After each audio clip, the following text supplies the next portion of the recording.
Please wake up, I whispered, gazing at my husband's serene face as he lay in his casket. His peaceful expression almost fooled me to thinking he was merely asleep, ready to stir at any moment. Well, off I go, his cheerful voice echoed in my mind, bidding farewell to me and our daughter before embarking on his business trip just 2 days prior. Little did I know it would be the last time I hear his voice. His sudden departure from this world by his own hand left me in disbelief. No matter how desperately I called out to him, he remained silent, his once warm presence now as cold as ice. As I struggled to come to terms with the grim reality, something caught my eye, a solitary photograph resting on his chest. It was a family picture, but one I didn't recall placing there. Who could have placed it, and why? Intrigued and unnerved, I picked up the photo, turning it over to find a chilling message scrawled on the back. "Run away now."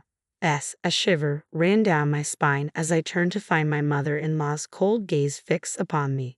In that moment, I realized I had unwittingly stumbled into a nightmare from which there was no easy escape. I'm Bella, 32 years old, and my journey through life has been marked by both tragedy and love. Losing both my parents in a car accident while I was still in college left me feeling utterly alone in the world. The weight of grief seemed insurmountable. Fortunately, John, my boyfriend at the time, became my pillar of support. After graduating, we tied the knot, finding solace and happiness in each other's company. Our little family expanded with the arrival of our daughter, Hannah, who brought immeasurable joy into our lives. Our family circle extended to include my mother-in-law and brother-in-law, forming a tight-knit support system. Sadly, the passing of my father-in-law a year ago left a void in our hearts. His sudden demise, attributed to what was initially termed an illness but revealed to be a fatal heart attack, shook us all profoundly. Despite the loss, financial worries never haunted us, thanks to the prosperous business my in-laws managed. Originally, my father-in-law had envisioned his capable and compassionate younger brother taking the reins as CEO. However, fate intervened, claiming him before his plans could materialize. Consequently, the responsibility fell upon my brother-in-law, the eldest son, to lead the family's business legacy forward. Dad wanted me to take over, but I couldn't possibly do that over my older brother. I'll support him. My husband's reverence for his brother ran deep, leading him to gracefully step aside from the CEO position. His respect for family hierarchy was unwavering. My brother-in-law, in turn, displayed a genuine kindness towards me, often engaging in friendly conversations. While our bond blossomed, my interactions with my mother-in-law were marked by a noticeable strain. Initially, my mother-in-law extended warmth towards me, even bonding over cooking sessions, expressing how much she cherished our time together. Her affectionate gestures painted a picture of familial harmony. However, with my father-in-law's passing, a frosty silence enveloped her demeanor. Both my husband and I felt the chill of her withdrawal, her once warm gaze now evading ours. Even our daughter, Hannah, accustomed to adoration as the first grandchild, faced her grandmother's icy reception, met with disapproving glances and curt responses. "She used to be such a sweet person before," my husband lamented, his disappointment palpable. Witnessing his distress, my heart ached with sympathy. "Something seems off about Mom," my husband voiced his concerns, furrowing his brows in deep contemplation. "She's glaring at me as if I'm her enemy. Could she think we're after her assets? Or maybe she's unwell?" Despite his introspection, he couldn't pinpoint a plausible explanation for her sudden change in demeanor. The shift first became apparent during my father-in-law's one-week memorial service.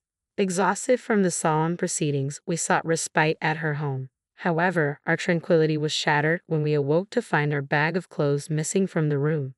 Could it be a burglary? I pondered aloud, but the selective disappearance of our belongings cast doubt on that theory.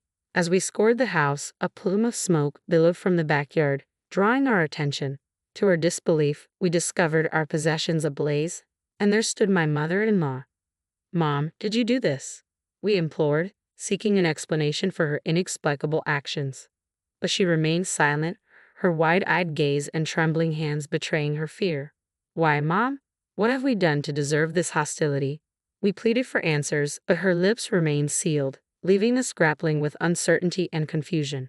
Despite her stoic silence, John extended a hand of understanding to his mother, his voice laced with gentle reassurance. "You're not worried about us going after your assets, are you? I'm not interested in your possessions. Please believe me, mother-in-law. We only want what's best for you. However, our pleas fell on deaf ears as mother-in-law icily commanded, "Leave, both of you, and don't return." With heavy hearts, we departed, our once close bond with her fractured, reduced to mere remnants of what it once was. For the past year, we maintained a distant relationship. Our attempts at reconciliation met with resistance from mother-in-law's unwavering animosity. Then, out of the blue, a message from my brother-in-law beckoned us to the first anniversary memorial service for my father-in-law. Despite mother-in-law's continued coldness, we decided to attend, hoping for a glimpse of reconciliation. Yet her aloofness persisted, serving as a painful reminder of the chasm that now separated us. Witnessing John's contemplative expression amid the familial discord, I couldn't help but wonder about the thoughts brewing in his mind. "What's on your mind, John? Are you concerned about your mother?" I inquired softly, sensing the weight of his thoughts. With a gentle touch, John reassured me, "Don't worry, Bella. If there's anything troubling you, just let me know." His tender gesture, brushing away my worries, brought a sense of calm to my troubled heart. His comforting presence was a balm to my anxieties. A month passed, filled with the familiar routines of family life. As John prepared for another business trip, his cheerful demeanor lifted our spirits. However, his sudden return caught me off guard. With a small charm in hand, he bestowed upon me a gesture of protection. His smile, warm and reassuring, filled me with gratitude for the love we shared. Yet the tranquility was shattered by a harrowing turn of events. The next day brought the shocking news of John's untimely death. His lifeless body was discovered in his car on a remote mountain road near my parents' home in Colorado. The circumstances surrounding his demise puzzled and devastated me. Contrary to his claims of a business trip, there were no scheduled engagements. Instead, his final moments were marked by a heart-wrenching call to my brother-in-law, confessing unbearable pain and a desire to end his suffering. The revelation left me reeling with guilt and confusion. I blamed myself for failing to recognize his anguish, grappling with unanswered questions and an overwhelming sense of loss. Beside his lifeless form, I felt my strength waning, but my brother-in-law's steadfast support steadied me in the face of despair. "Stay," he urged, his presence a beacon of solace in the darkness of grief. "Bella, stay strong." My brother-in-law's voice wavered with emotion, mirroring the turmoil in my own heart. I wish I had understood John's pain better. Why did this happen? The weight of sorrow bore down on me, compounded by Hannah's tears as she clung to me for solace. Meanwhile, my mother-in-law's stoic glare offered no comfort, her expression devoid of tears. Amidst our collective grief, my brother-in-law and John's colleagues took charge of the funeral arrangements, their somber efficiency a stark contrast to the overwhelming emotions engulfing me. "Please wake up," I whispered to John on the day of his funeral, his serene visage in the casket belying the finality of his passing. It felt as though he could stir from slumber at any moment, if only I called out to him. Tears streamed down my cheeks as I held on him tightly, seeking refuge in his familiar presence. In the midst of my sorrow, a glimmer of curiosity stirred within me as I noticed a lone photograph resting on John's chest. Who had placed it there, and what significance did it hold in this moment of profound loss?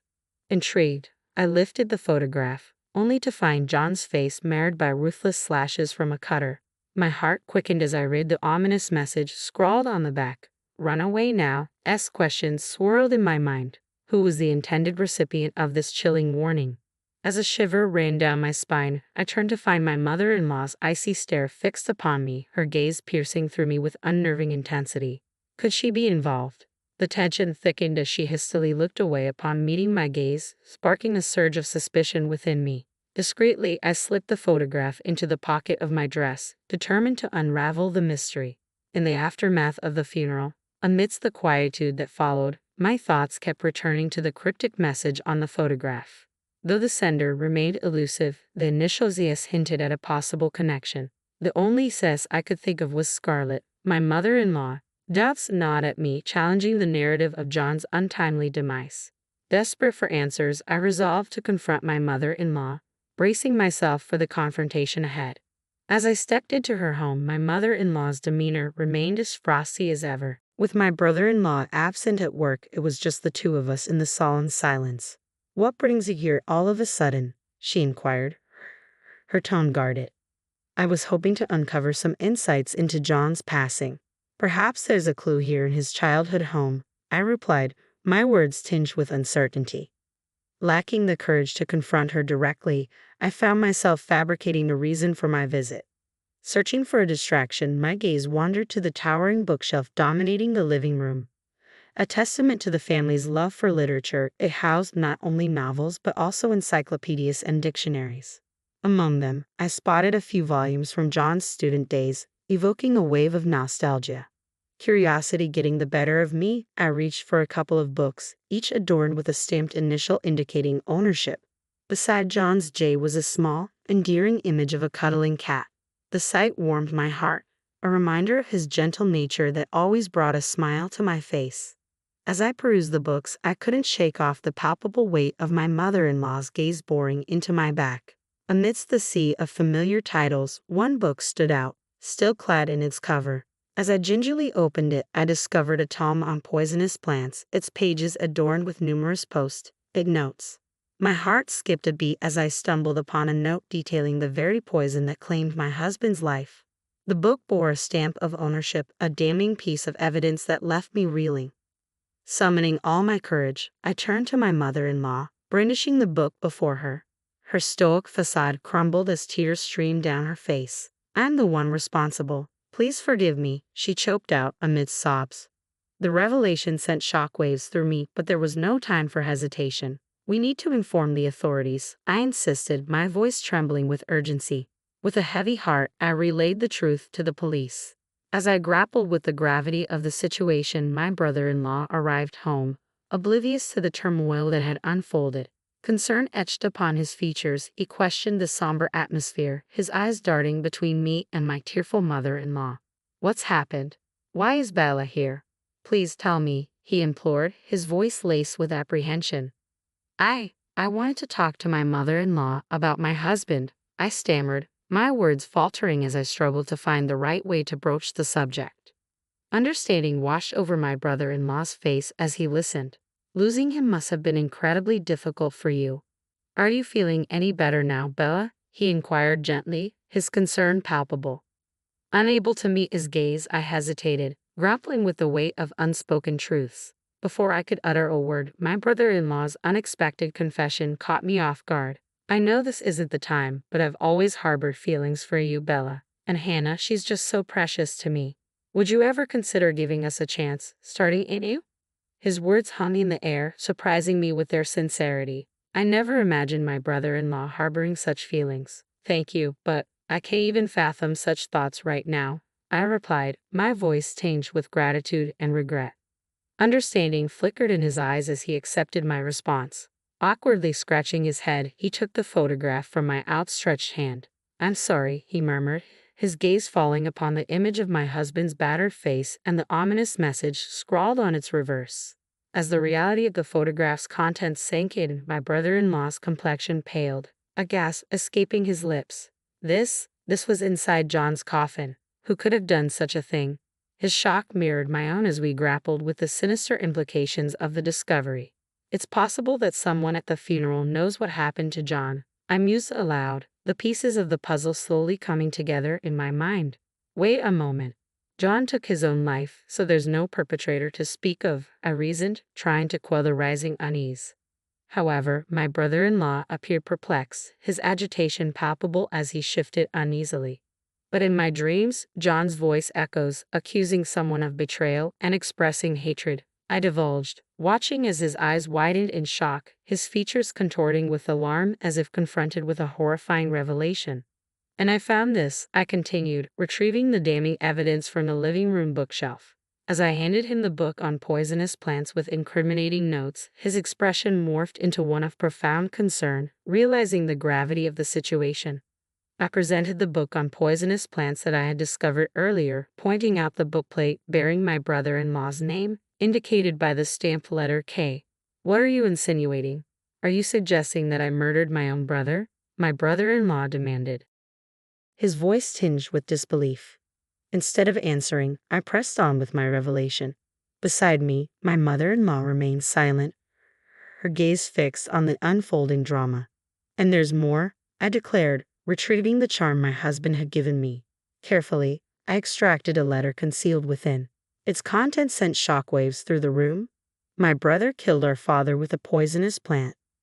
Amidst the somber atmosphere of my husband's funeral, I clung to the charm he had gifted me, finding solace in its tangible reminder of his love. Yes, I held it. A faint suspicion nudged at my consciousness. Could there be something hidden within? From the outer covering. That's hardly substantial evidence, my brother-in-law scoffed dismissively as I retrieved a small object concealed within the charm. Undeterred, I produced my phone and played a video that revealed a damning conversation between my husband and my brother-in-law. In the footage, my brother-in-law confessed to intentionally ending his father's life. He assured my husband that he harbored no ill intent toward our family and vowed to turn himself in to the authorities. It was a shocking revelation that left me reeling with a mixture of regret and fury. My husband, in an act of foresight, had clandestinely recorded the conversation by setting up a camera in their parents' house, a fact detailed in the accompanying letter. As I absorbed the gravity of the situation, my heart burned with a potent blend of emotions. You admitted your crime to my husband, then urged him to turn you in, only to take his life with the same poisonous plant, didn't you? I confronted my brother-in-law, the weight of betrayal heavy in my voice. John trusted you until the very end. Why would you commit such a heinous act?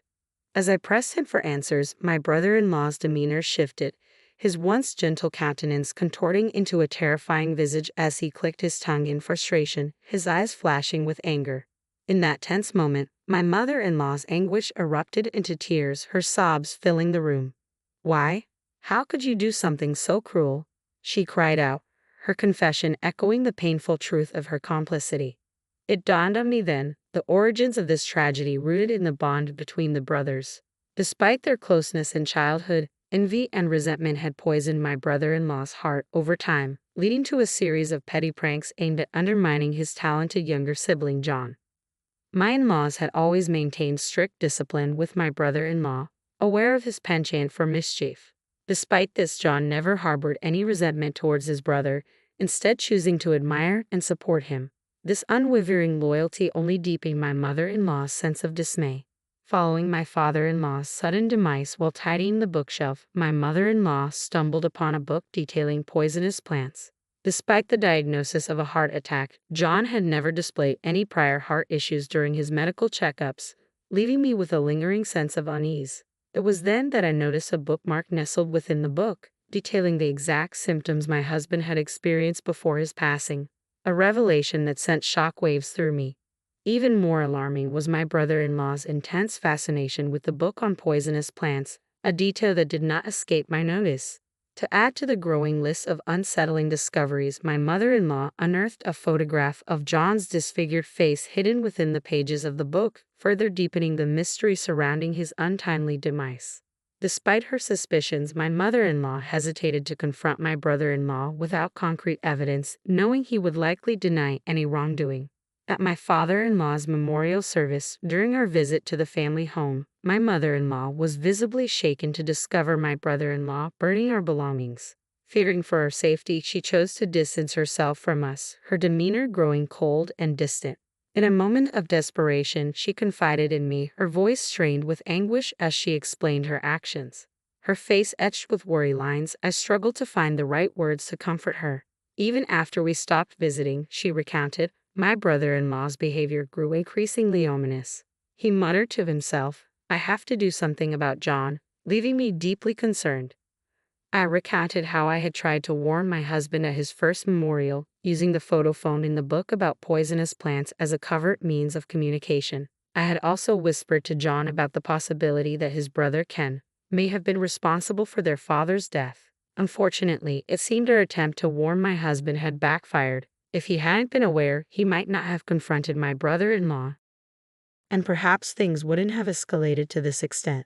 My mother and I were overwhelmed with regret, each of us blaming ourselves for the unfolding tragedy. I struggled to find the right words to respond to her anguish.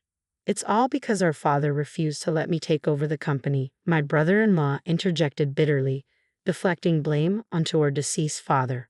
But John always stood up for you, insisting that he couldn't become president by sidelining you. I couldn't contain my frustration.